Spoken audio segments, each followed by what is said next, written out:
Pakistani stock exchange में नित नए रिकॉर्ड बनने का सिलसिला जारी। 100 इंडेक्स कारोबार के दौरान 80,000 की नफसियाती हद उबूर कर गया।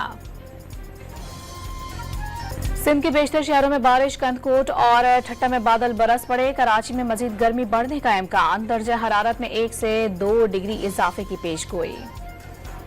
अमेरिका ने पाक भारत बराह रास्त बातचीत की हिमायत कर दी। बातचीत की रफ्तार और दायरा कार का तयन दोनों ममालिक को खुद करना है। पाकिस्तान के साथ सिक्योरिटी शराकत दारी जारी रखने का ऐलान। इस पार्टी और हुकूमत के दरमियान मुज़ाकरात कामयाब। बिलावल भुट्टो ने वजीर आजम को बजट की मंजूरी में ताउन करने की यकीन दहानी करा दी। जियालिक चेयरमैन ने शहबाज शरीफ को बजट पर अपने तहफ़्फ़ुज़ात से आगाह कर दिया।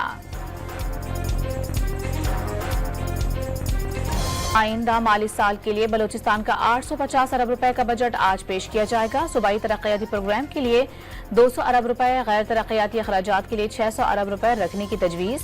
मुलाजमिन की तनख्वाहों और पेंशन में विफाक की तर्ज पर इजाफा किए जाने का इम्कान। नरेंद्र मोदी आज कश्मीर का दौरा करेंगे। मकबूजा वादी में मुकम्मल हड़ताल, घरों पर स्याह परचम लहरा दिए गए। श्रीनगर में सिक्योरिटी के सख्त तरीन इंतजामात। और T20 वर्ल्ड कप में ऑस्ट्रेलिया ने बांग्लादेश को डकवर्थ लुइस के तहत 28 रन से शिकस्त दे दी।